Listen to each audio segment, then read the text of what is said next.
Blog Talk Radio.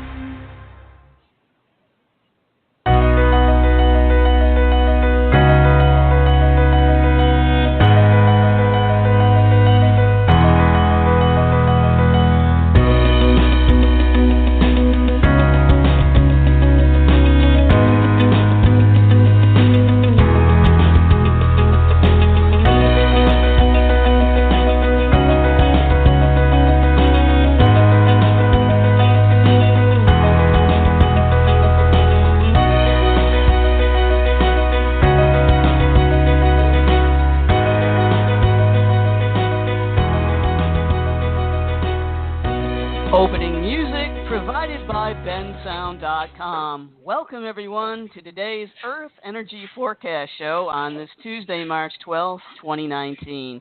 Thank you for joining us today, or if you're listening to this later in the podcast, I hope you're having a terrific Tuesday.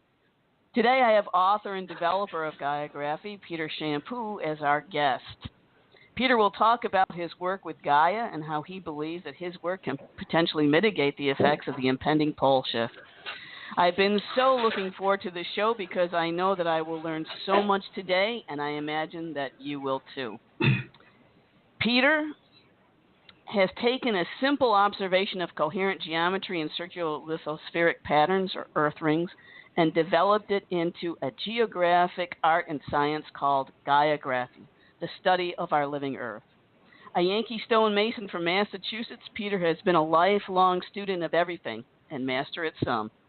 He is a peer-reviewed author, lecturer, pioneer, and independent scholar in all things geo. A dowser and ley line doctor, or geomancer, earth healer, spiritual communitarian, and servant of the goddess, Peter brings a whole and renewed perspective of Her Majesty, Gaia. His websites are geometryofplace.com, and you can reach him also through facebook.com/peter.champoux. His email address is peter.champoux@gmail.com. He also has a GoFundMe page, which I have on the show page that you can go to and provide some assistance for him for his travels. He's written several books, Gaia Matrix, Moon Rivers, and Arc of Antero. Welcome, Peter, to the show. Thank you, Joan. Great to be here. Great to be talking to the people again. Yeah, that's wonderful. I'm so excited about having you on the show today. There's so much I want to know about this. So let's start kind of from the beginning. So would you tell us what Gaiagraphy is and how you developed it? Well, it's a long story of synchronicities and studies. I was working as a stonemason. The basics of it is I was working as a stonemason, which was a pattern maker. And I feel as though I was informed by the earth itself because of my handling of all this rock. I would split rock open on a regular basis, large boulders. And Dr. Rudolf Steiner, speaks about whenever you open up a rock, you release a gnome of knowledge. So I think this is where it came from, was from the earth itself, this knowledge that I've developed. So in my rock work, I noticed that rock had this inherent angle to it, and that angle was related to sacred geometry. In my studies of sacred geometry, cathedral building and such, temple building. It was they use this method called sacred geometry. So I noticed that, well, all right, sacred geometry is found in flowers, it's found in galaxies. So I said, well, maybe it's also found in the surface of the rock itself, because I was finding these sacred geometries just inherent in the rock surface. So then I noticed that there was the same angle that I found in the rock was in the drainage patterns of New England, and that then bumped up in scale, and I noticed that the mountain arrangements had the same fractal sacred geometry to them. So that it was just this evolution of an ever expanding connection that I was following. It was kind of feeling this elephant in the dark, trying to figure it out. Mm-hmm. Mm-hmm. And so eventually I came up with this arc home geometry, which I thought was really cool, and wrote a book about it called Gaia Matrix. And that was centered on New England, and which I discovered was the center of the North American tectonic plate. There's this little place called Shelburne Falls, Massachusetts, which is the geophysical center of the tectonic plate of North America. And if you will, it had a circular nature to it. The arc of it can be seen in Mexico, California. That arc there, that continues on up the coast and up into magnetic north, over into Iceland, and down back to Panama. So these arcs you're talking about are circular patterns around this center of Shelburne Falls? Yes, right. It's all referenced. So they have a visual. Any arc has a center, a radial center where that arc is generated from. Mm-hmm. So I started to, this was initially, it's not entirely original work. There was this gal, Dorothy Leone, who flew with her husband on a puddle jumper delivering mail around the west, mountainous west, and all she had to do, to pass the hours was look at these aviation maps and discovered that there were these magnetic anomalies that were on aviation maps that show you how far off your compass is. It changes the magnetic orientation. So she started mapping out these magnetic anomalies and found that they were in a circle with the center of the Grand Tetons.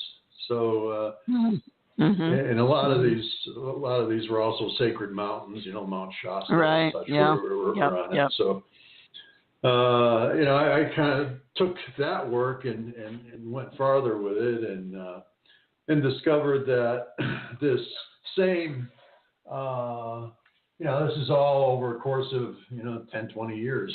Just this evolution of looking at the patterns of the planet itself, and the size of this ring that Dorothy discovered was 1,400 miles in diameter.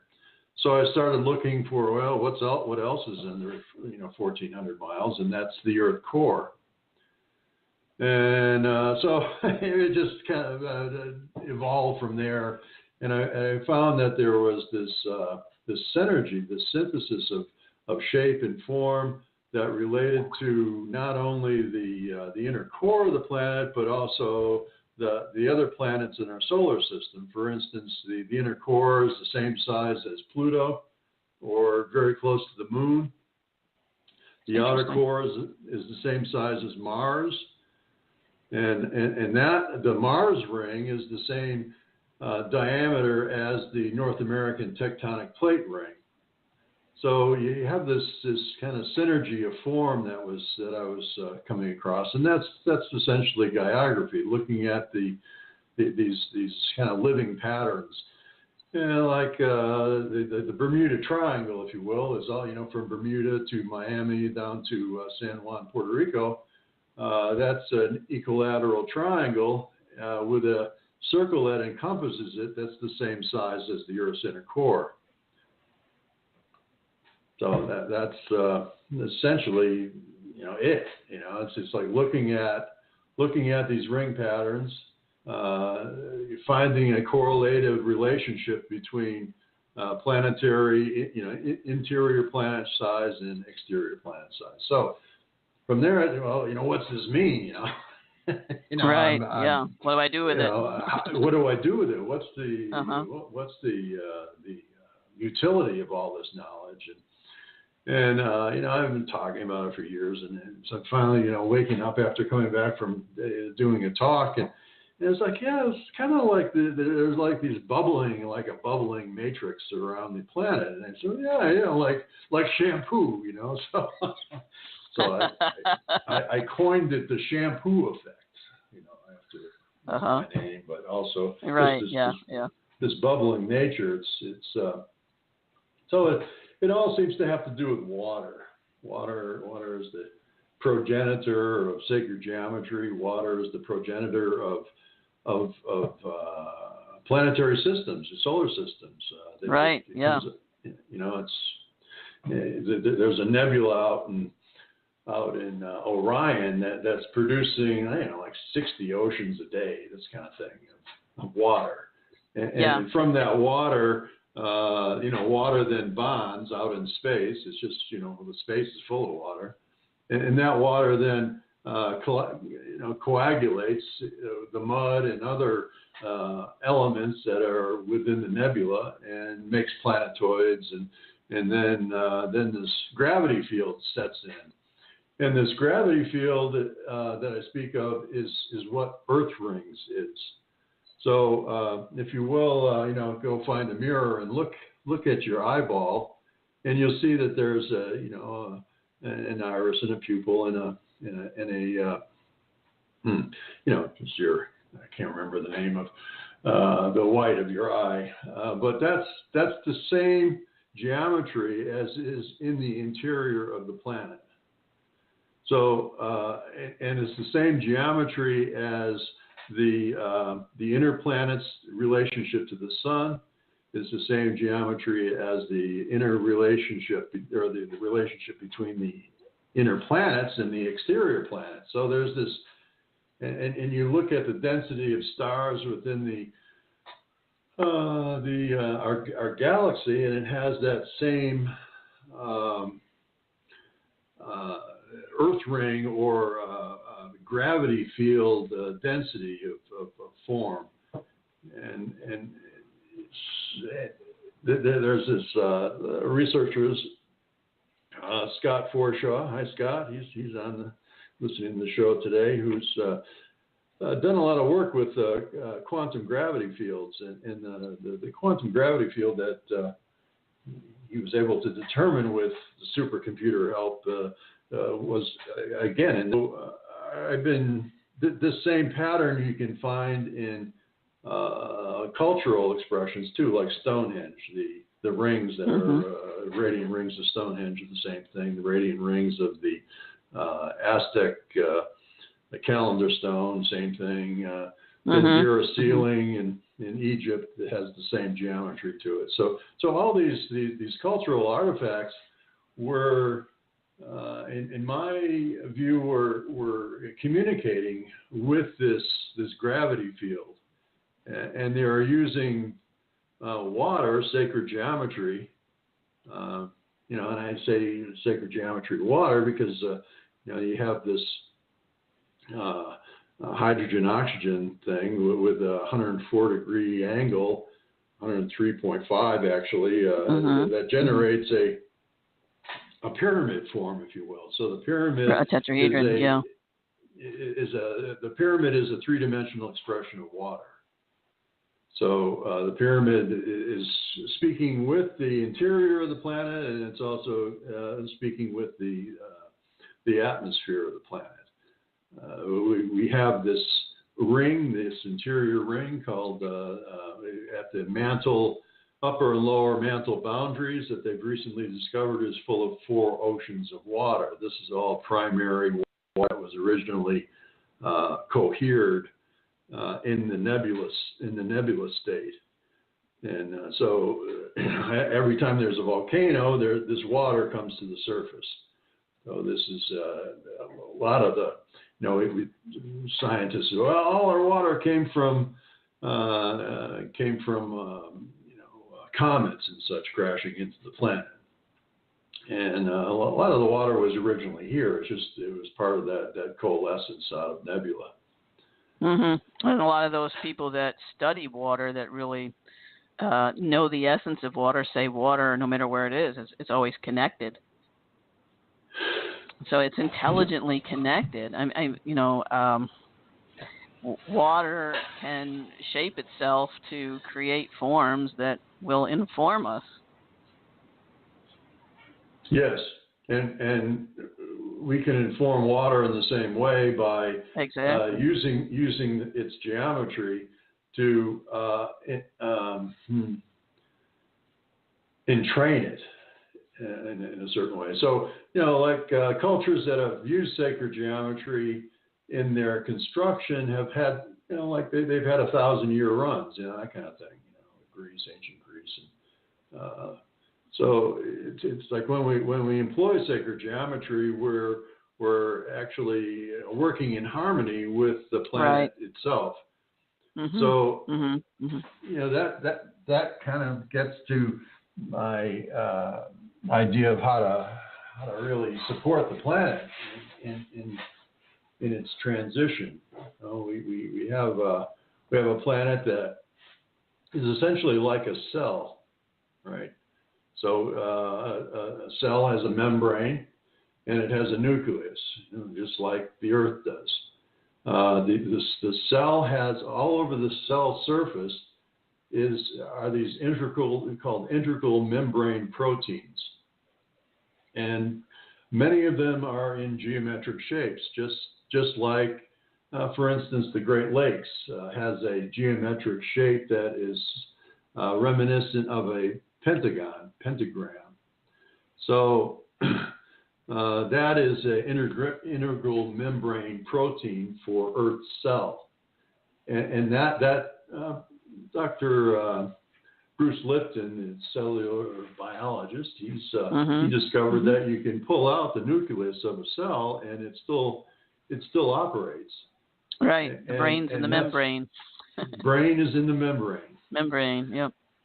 Yeah. So here we are with all these integral membrane proteins, or plutons. Many of these Earth rings that I found have at the center a pluton, which is a very deep.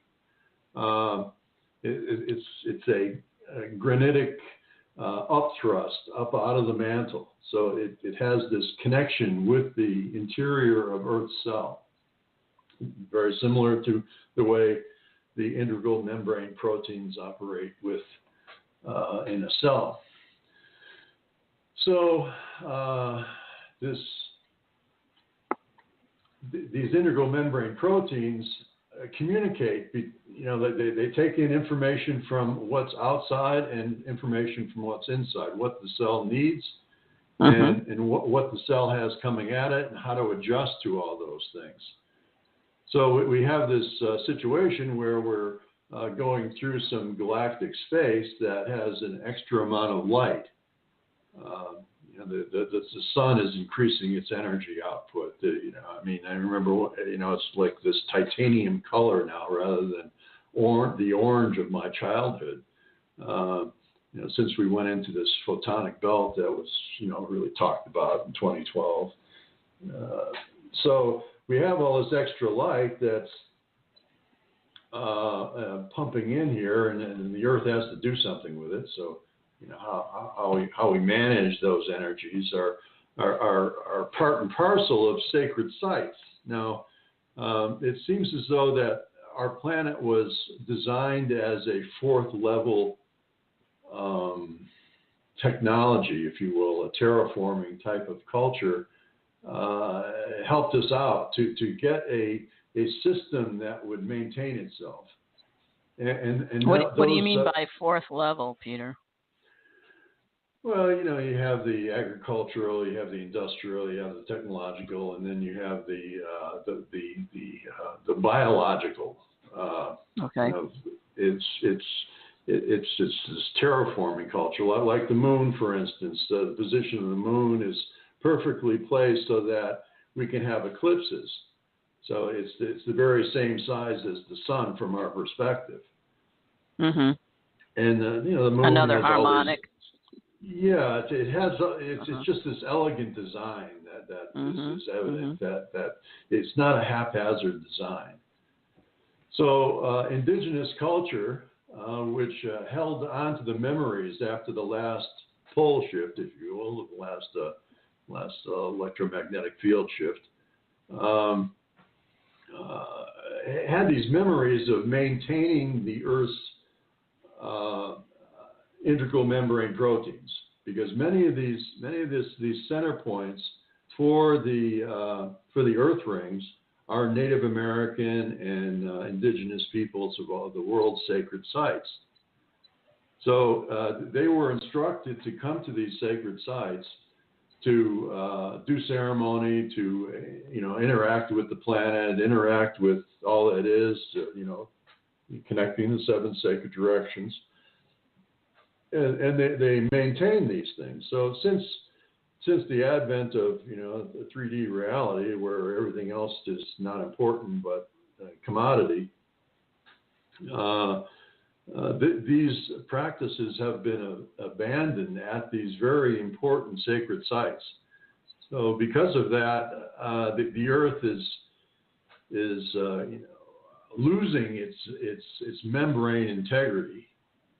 And when it does that, it needs to restore itself somehow in order to maintain life, because the whole system of the planet is set up to maintain life. And part of that is to have a electromagnetic field that protects us from solar radiation.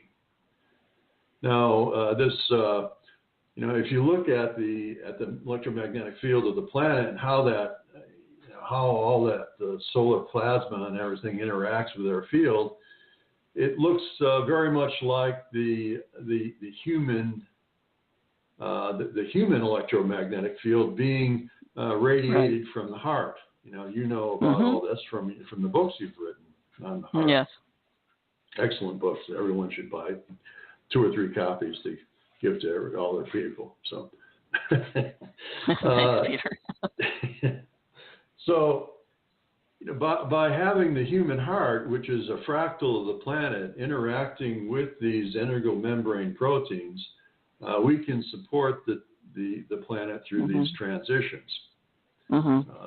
So that's kind of the gist of my suggestion here, that and how to do that. Now, what is the evidence? That there have been pole shifts. Well, you look in the geology around the planet, and you find coral deposit rocks everywhere, and coral deposits only occur on the equator. So that indicates that there's this. That the equator has been in multiple places on the planet over its lifetime. Right. Yes. And the other geologic evidence is in the Mid-Atlantic Rift, where whenever a rock is formed from magma, the rock takes on the magnetic field that was present when it was formed. So you have this geologic record in the North Atlantic, or in the Atlantic Ocean of the past millions of years, 250 million years, because that's the age of the ocean bottom is 250 million years, while the surface rock is more to the nature of 3 billion, which suggests that there was this that's the premise for the expanding Earth theory. That it used to be, if you cup your hands together, it used to be that's if you take all the continents and bring them all together, they create a sphere that is about I think a third less than what it is now. And then there's this expansion where all this water has come out of the Earth and generated this this blue ball of water that we have. So it's the water has come out. There's this kind of gaseous energy has expanded from within, and so what this geologic record indicates is that approximately every 20 to 25,000 years, there's a magnetic field movement, or sometimes reversal. So, and you're going on geologic records for that time frame. Geologic records, yes.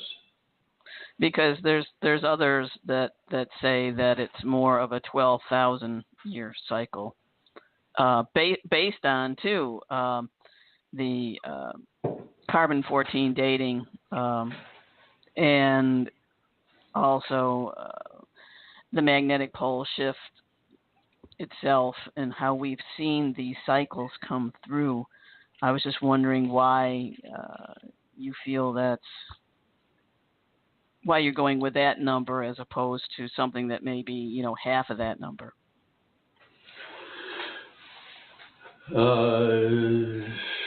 This is what my reading is of. I mean, not my. It's my memory of what I read on the geologic record. Okay. Okay. The carbon-14. There are all these different cycles that we are.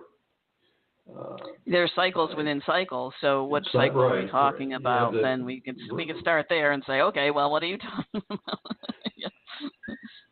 Because it is holofractal, as you were talking about earlier. We live in a holofractal universe, and so it's within without. In any event, we are long overdue for a. Yes. No one disputes that. Right, and I think that we were able to maintain it for so long because of places like the Great Pyramid, which work with this integrated membrane protein to provide a stable field, work with the Earth motor, if you will, to generate the electromagnetic field that is it's a maintenance kind of thing. Let's see. Yeah. I have a question. Yeah, good. Would you? I have a couple of them actually. Would you liken that your integral membrane protein and your analogy of a cell to perhaps the system of acupuncture that the Earth has? Acupuncture lines, energy lines, meridians that run through it, and then these sacred sites or these integral membrane proteins might be the acupuncture points. If anybody knows about acupuncture, there's a series of lines of energy that runs through your body, and then there's points along those lines, and those points can access different parts of the body and, create health and well-being, what organ it's associated with, and all the rest. So I was just wondering, because I'm asking this because when I was in Sedona, there was a Native American that I worked with a large group of people, and we were doing acupuncture on the Earth, and he went to the Grand Tetons because he felt that was the important point of the Earth as well. And he called it acupuncture. And we did ceremony actually at Cathedral Rock, and that was one of the points he wanted to have the energy held there. Would you say that was similar? Oh, yes. Yeah, absolutely. There's geomancers, Patrick Manaway and let's see, Sig Lundgren and Ivan Macbeth, a lot of kind of English-oriented geomancers call it lithopuncture. Actually, okay, yeah. The fellow that coined it was Marko Pravnik. He's a Slovenian geomancer who was the camp geomancer over in Finhorn. And he does this lithopuncture work, and absolutely is the case. And this is part and parcel of this the science of Gaiagraphy I'm proposing to offering to develop because our bodies are the image and likeness of all that is. So we're this fractality of the planet, of our solar system, of the galaxy, of the universe, whatever. It's all we're kind of an expression of God. So figuring out what each meridian line is and what is most appropriate, where to go to insert that lithopuncture energies, at which time, and just like an acupuncture doctor would, feeling the pulses, Right. Be sensitive to the pulses of the planet to know, well, we need to go to the Grand Tetons now to, many people, I mean, every summer there's a lot of people that work with that. But Benny LeBeau, he's now crossed over Blue Thunder. He has. I didn't know that. Yeah. He crossed over a couple of years ago. Really, it hits me hard when these grid workers go. It feels like part of a group soul that's leaving. But Benny did some great work with getting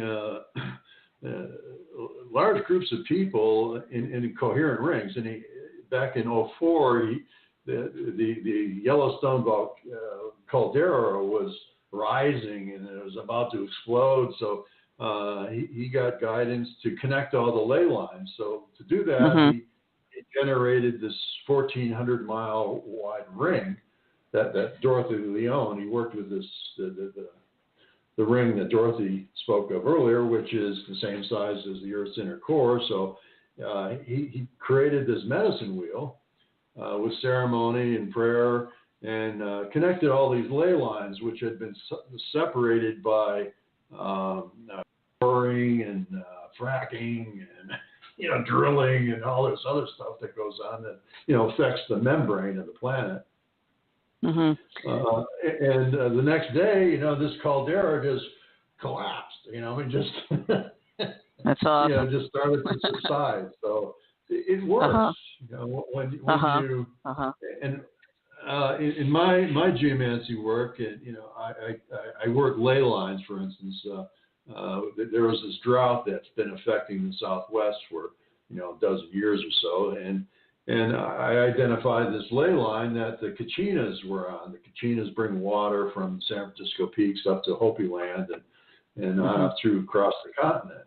And I determined this particular ley line or meridian line of if you want to use the acupuncture terms.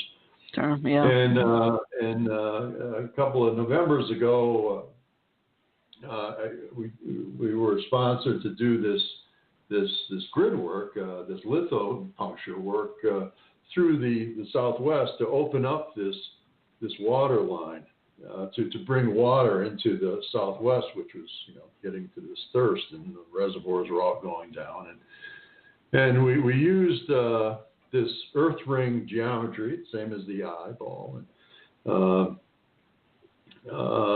created these. The geometry that is the Earth ring is related to a 9-pointed star, if you will. When you it's a neogram, and so you can generate 4 polygons out of the 9-pointed star. If you like you connect like each one of the 9, then you skip one. And like every second one, then every third one, then every fourth one, and then you end up with these ever decreasing ring forms at the center of the geometry, and that relates exactly to the Earth rings. That it relates exactly to the Earth itself. That whole Earth ring geometry.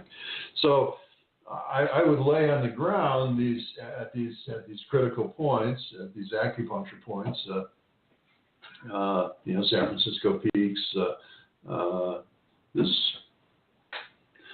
place at the border of Hopi Land and Navajo Land. There was there was the water was stopped there because of the conflict between the two tribes. So we put in one of these rings in order to communicate with planet and communicate with the elementals to bring water into this point. And we went up to Shiprock, and in Shiprock I was told to this is not really what good form, but I was told to take this rock from the sacred site, which was this piece of granite that looked like something out of New England. It's like, where did this it was this really head. It was the shape of a head and everything, so I was like, oh, okay, I'll take it, and I was really apprehensive, knowing about Pele, right. and Yeah. not not removing the rocks from sacred Not sites. yeah, don't remove that stuff. Yeah. Yeah. Did you get an activation or a download from it? Yeah, it was talking to me for about a year, and last June I was.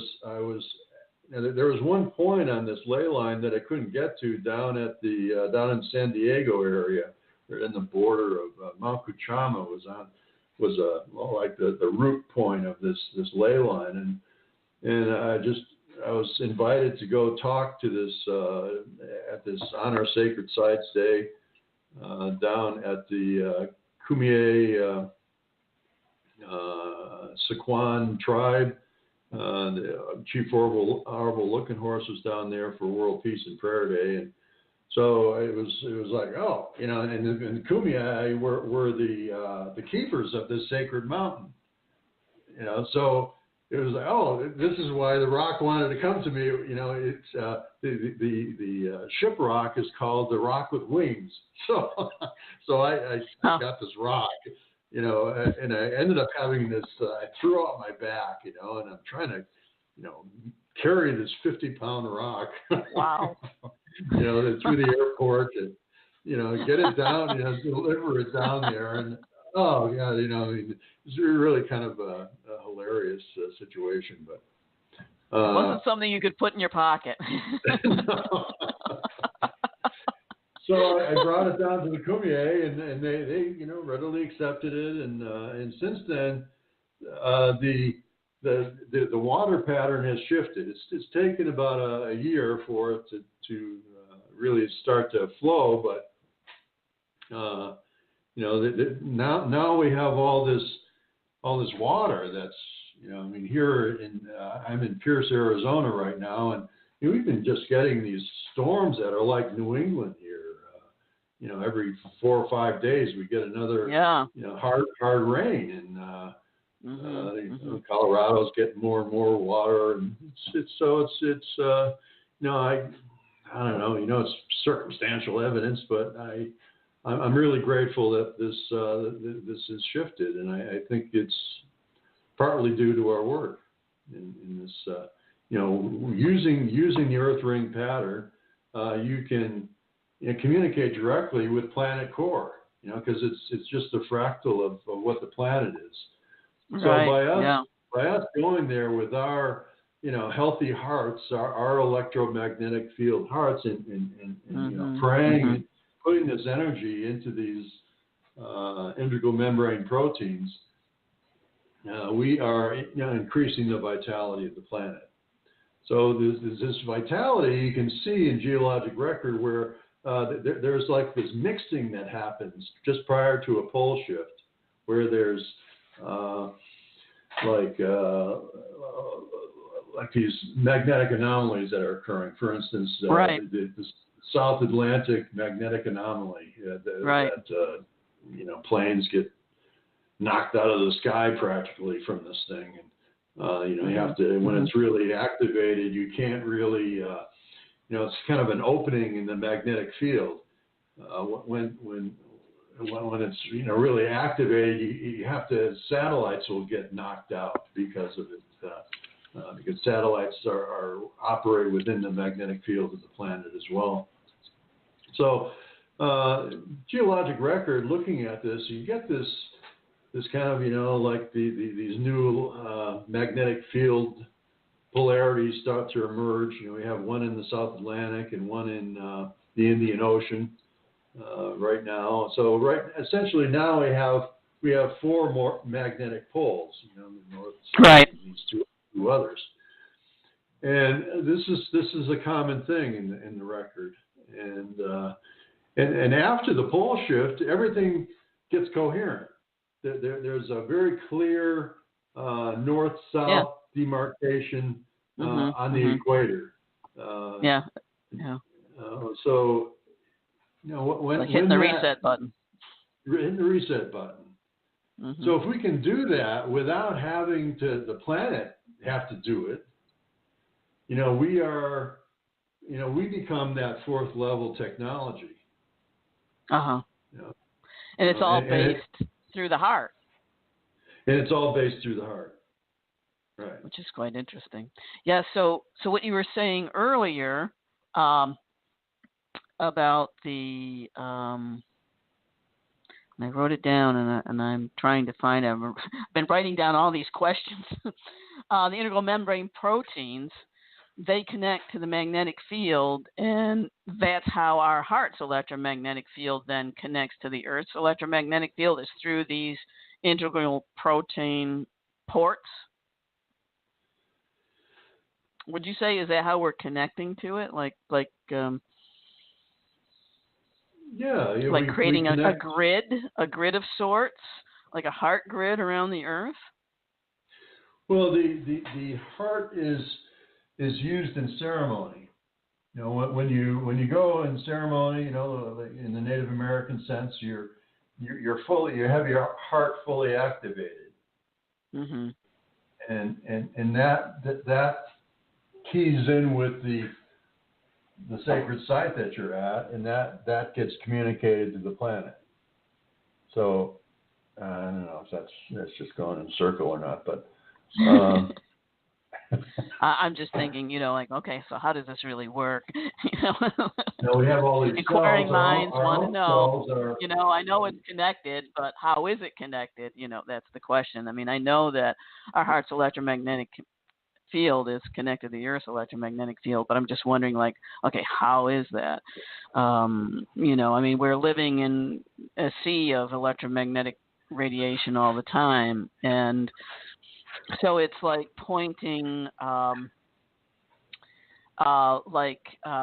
when you're online and you had to point your domain name servers, you know, so it goes to this URL instead of another one. If anybody understands that when they're working on their website, I'm trying to think of an analogy here, so that we can mm-hmm. point it this way and consciously do that in a harmonic frequency. And I'm sure you probably know about heart math, because they have a beautiful, very simple tool called, you know, going into this heart coherence, and you know, the coherence technique, so that you have this very rhythmical breathing and this rhythmical rhythm, this heartbeat variability that is harmonic.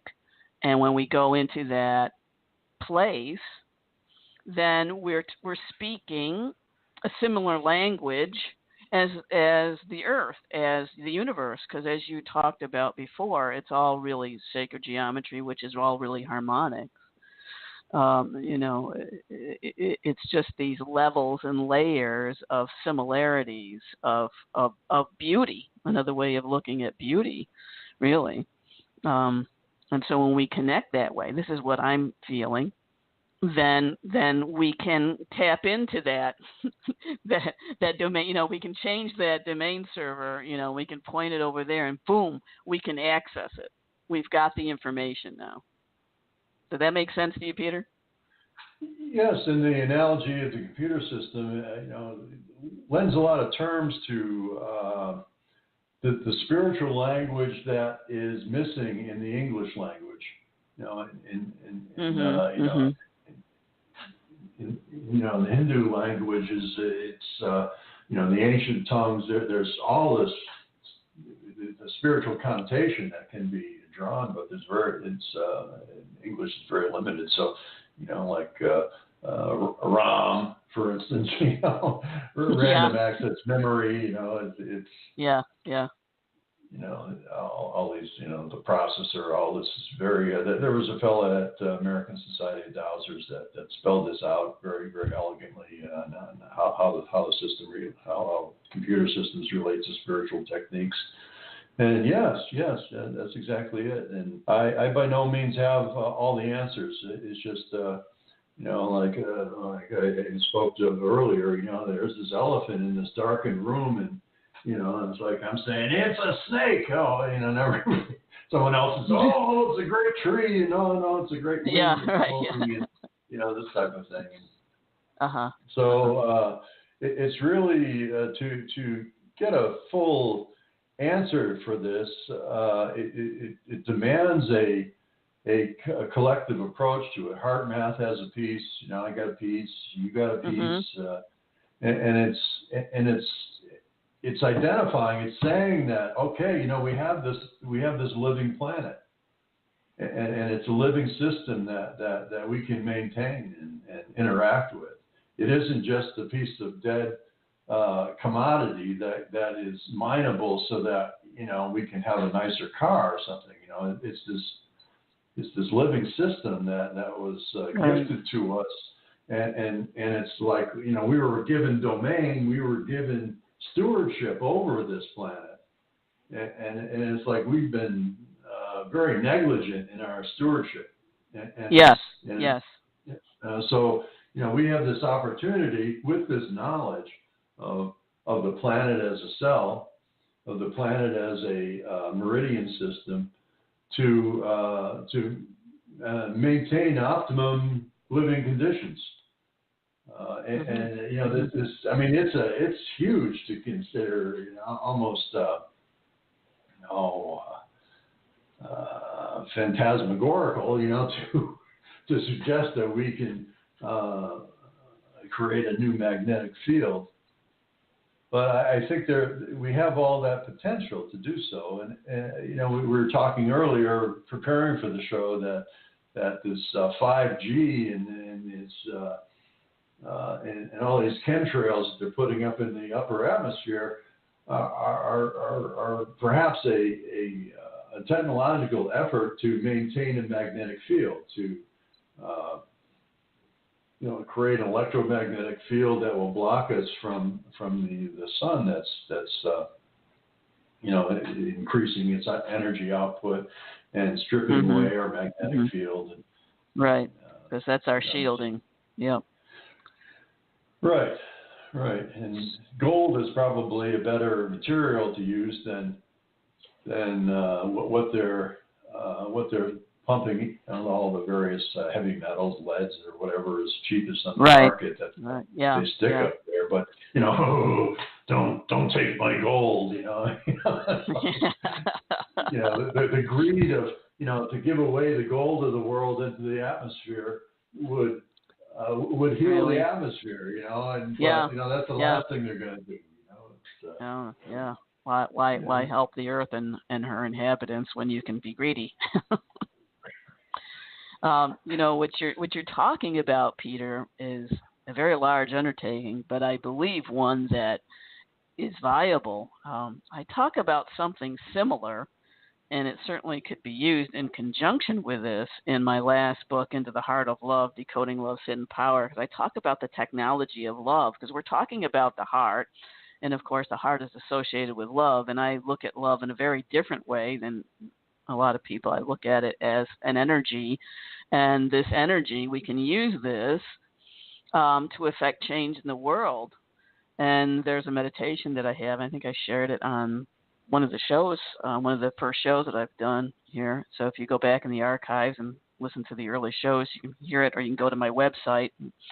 I think it's I have that on my free information page. But something like that, where we get together and we do these ceremonies. So how would you start, Peter, by getting people together, by doing this? And, what would you do? How can we start this?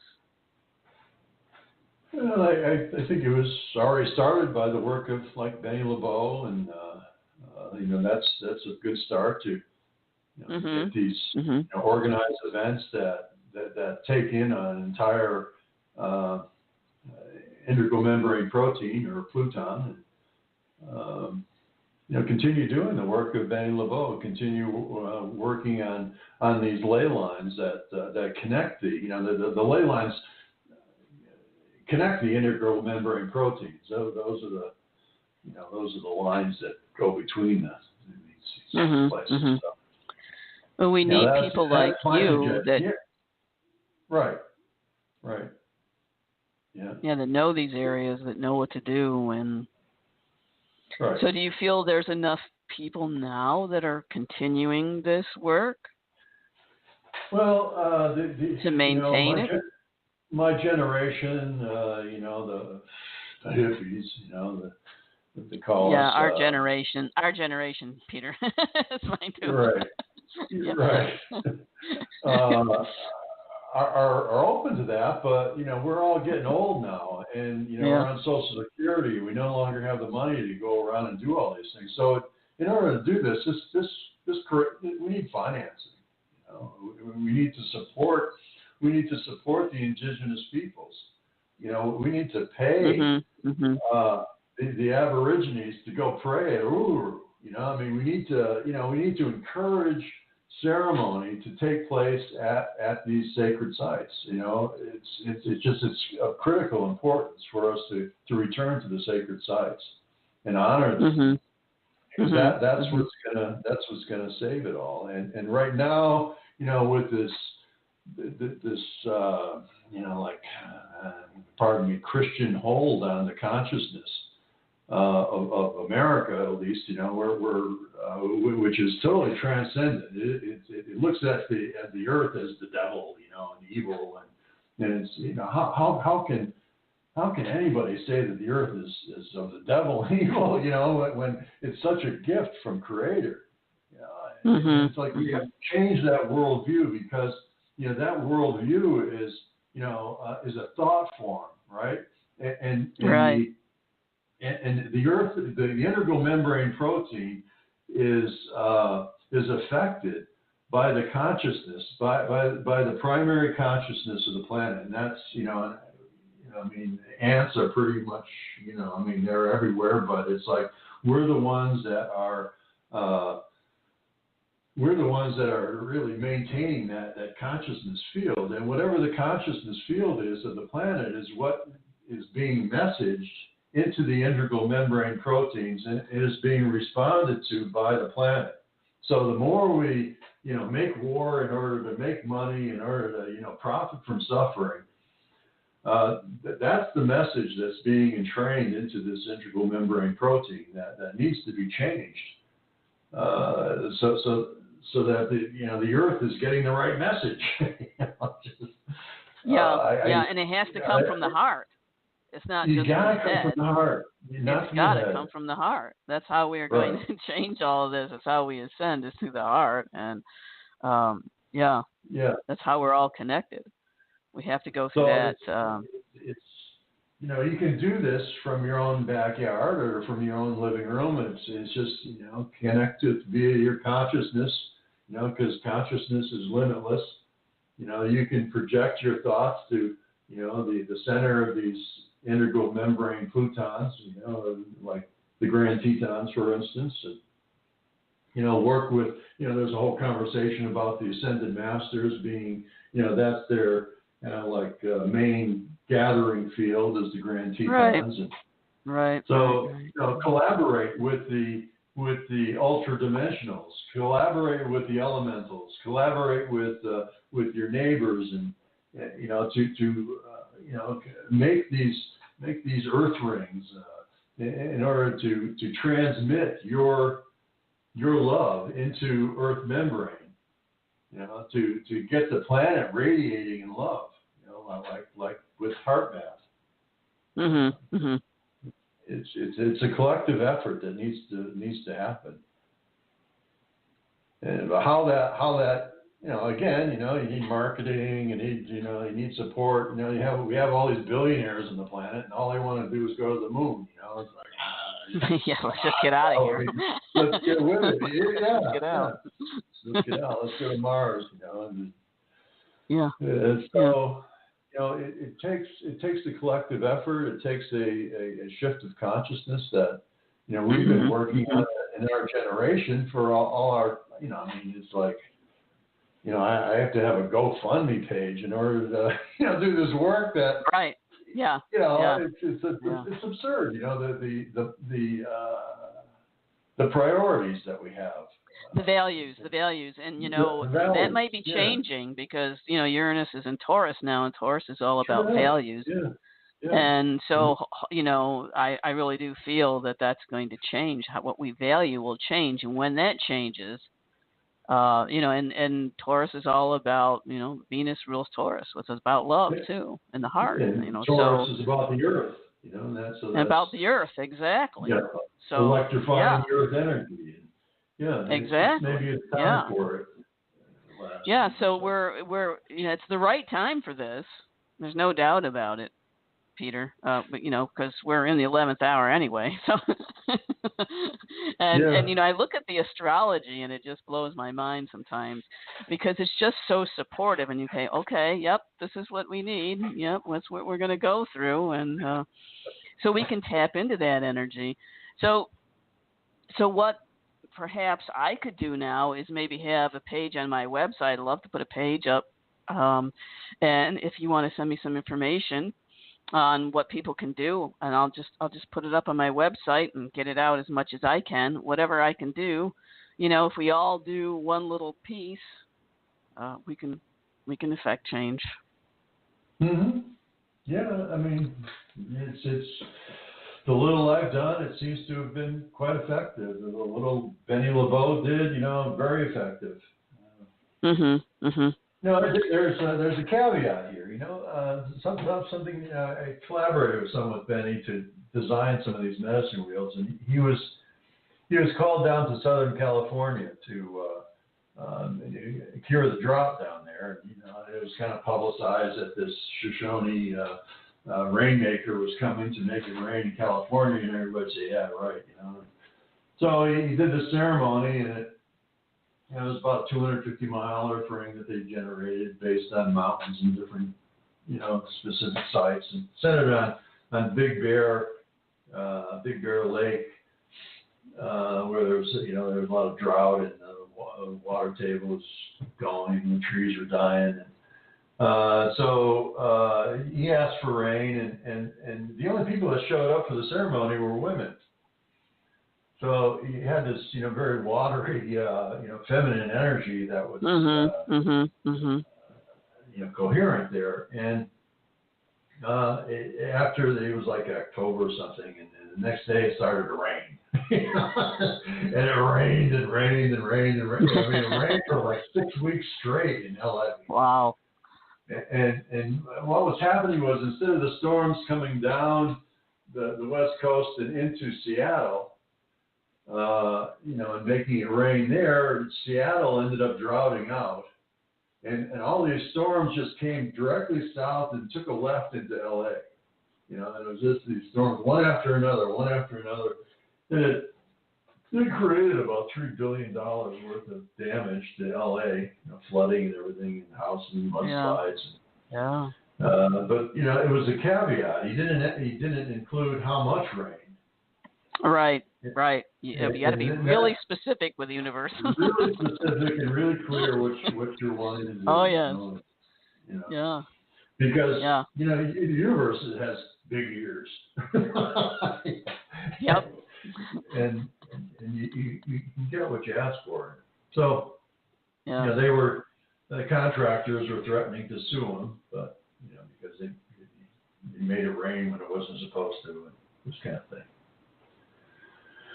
So it's very effective. Yeah, and I'm glad you brought that example up to tell people, be very careful what you ask for and be very specific, because you will get it.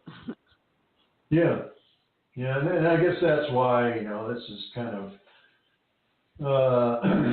might be considered witchcraft, in the Christian circles, because it's like a white magic of sorts, because you're dealing with the great mystery, and you don't really. It's a science. It's definitely science that can be used, but it's in the science of prayer, in the Christian sense of it, it's like there's a lot of prayer that is directed.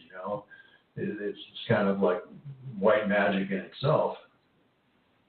But it's not considered such because it's, backed by the Bible or whatever. Right, yeah.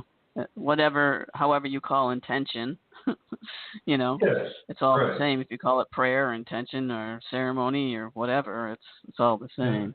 Yeah. So, I'm kind of excited about a renewal of the magnetic field of the planet.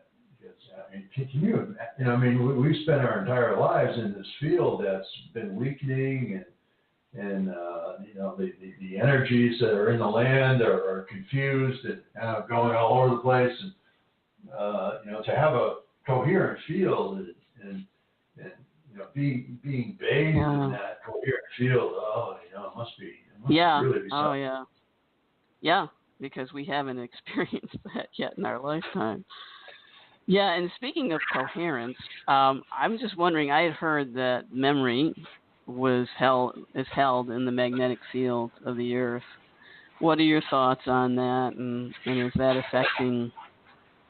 infecting us? Because I've had people that are saying that changes in the magnetic field and with the solar radiation or cosmic radiation that's coming in, it's affecting us physically.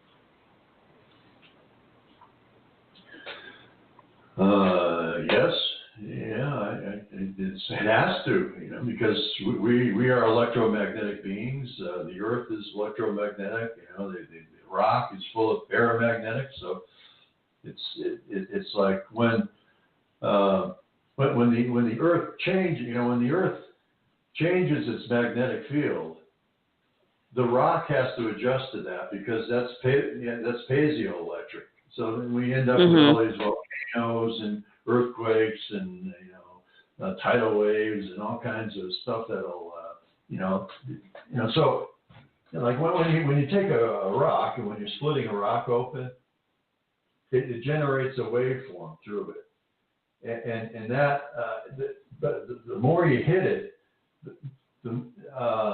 granite in particular increases its electromagnetic output. So when the Earth is does these earthquakes, it generates an electromagnetic field output. So California is subject to a lot of electromagnetic energy that's being emitted from the fault zones. So that's entraining the electric field of California, the people of California. So they get a lot of creativity that's coming out of California. Right. Yeah. All that stuff. As opposed to New England, that has very little of that anymore, because it's a very stable field. You have everybody in their heads, and it's like all the colleges, and kind of supporting the status quo.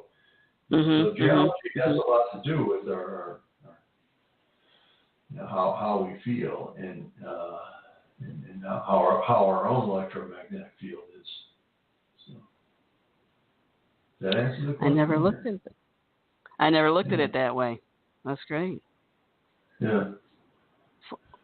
Well, Peter, I want to make sure that everybody, again, knows how to contact you and what your work is, and want you to be able to share that with them before we end the show. Great. Yeah, it's my website is geometryofplace.com. I could really use some help updating that. Geometryofplace.com, and I'm at peter.champoux, CHAMPOUX, as in X-ray, and at gmail.com, and I got my phone number on my website and on Facebook, and my name as well. So I'm available and willing to talk to anybody, willing to collaborate with anybody. I've been putting this stuff out for years, and to presidents, to think tanks, to all kinds of different people trying to get some support for what I'm doing here and what we're trying to do here. Get a community effort going. I think it's up to us all to make a change. Yes, because we're all responsible for our mother. Yes. Thank you so much for your work and all you've done, Peter. I really appreciate it. You're welcome, next John. week. Thank you. Thank you for being on the show. Next week, we'll have Eric Thompson, founder of Subtle Energy Sciences, to talk about how he became interested in subtle energy and how the science of subtle energy will revolutionize our society in areas such as health and longevity, human performance, consciousness expansion, and free energy technologies. Sounds like another wonderful show. If you enjoy what you hear on Earth Energy Forecast, please support the show by going to the homepage of my website, joancerio.com, JOANCERIO.com, and clicking on the donate button below the logo for this show. Have a wonderful weekend, everyone. Rest of your week. Stay tuned. Stay informed. Much love.